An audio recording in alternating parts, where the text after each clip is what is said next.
गृह मंत्री अमित शाह बोले, मुझे गुजराती से ज्यादा हिंदी भाषा पसंद है। हमें अपनी राजभाषा को मजबूत करने की जरूरत। गृह मंत्री ने सम्मेलन में कहा कि पहले हिंदी भाषा के लिए बहुत सारे विवाद खड़े करने की कोशिश की गई थी, लेकिन वो वक्त अब खत्म हो चुका है। हिंदी भाषा के लिए ढेर सारी चीजें कंट्रोवर्सी खड़ी होने का प्रयास किया गया, मगर वो समय अब समाप्त हो गया है। मैं बचपन से देखता था कि अंग्रेजी नहीं बोलने आती, अंग्रेजी नहीं बोल सकते तो एक लघुता ग्रंथि की निर्मित बच्चे के मन के अंदर होता है।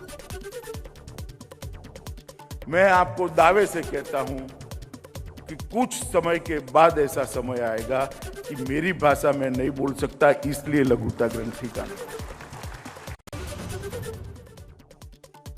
अमित शाह ने हिंदी को सभी स्थानीय भाषाओं की सहेली बताया। कहा, हिंदी और स्थानीय भाषाओं के बीच कोई अंतर नहीं। हिंदी सभी स्थानीय भाषाओं की सहेली है, सखी है, और सखियों के बीच में कभी अंतर नहीं। राजभाषा का विकास तभी हो सकता है जब स्थानीय भाषाओं का विकास होगा, और स्थानीय भाषा विकास सातत्यपूर्ण तरीके से तभी विकसित हो सकती है जब राजभाषा एक देश भर के अंदर मजबूत हो। गृह मंत्री ने कहा, काशी भाषा का गौमुख है। भाषाओं का उद्भव, व्याकरण का शुद्धिकरण, सभी में काशी का बहुत बड़ा योगदान है। काशी को देश के इतिहास से अलग कर हम नहीं देख सकते। और जहां तक भाषा का सवाल है, काशी भाषा का गौमुख। भाषाओं का उद्भव, भाषाओं का शुद्धिकरण, व्याकरण को शुद्ध करना और व्याकरण को लोकभोग्य बनाने में चाहे कोई भी भाषा हो, काशी का बहुत बड़ा योगदान है।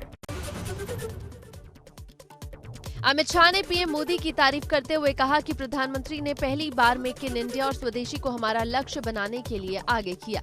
आजादी का आंदोलन जो गांधी जी ने जिसको लोक आंदोलन में परिवर्तित किया, इसके 3 स्तंभ थे: स्वराज, स्वदेशी और स्वभाषा।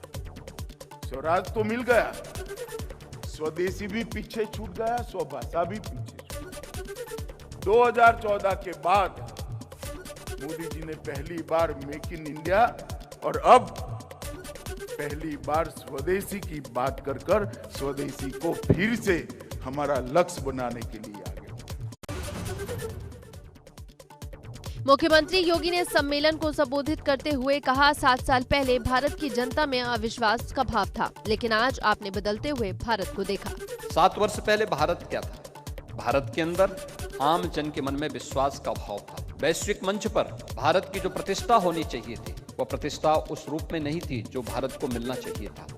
लेकिन पिछले 7 वर्षों के अंदर, 7 साढ़े 7 वर्षों के अंदर आपने बदलते हुए भारत को, इस एक नए भारत को, इस श्रेष्ठ भारत के रूप में बदलते हुए भारत को देखा है।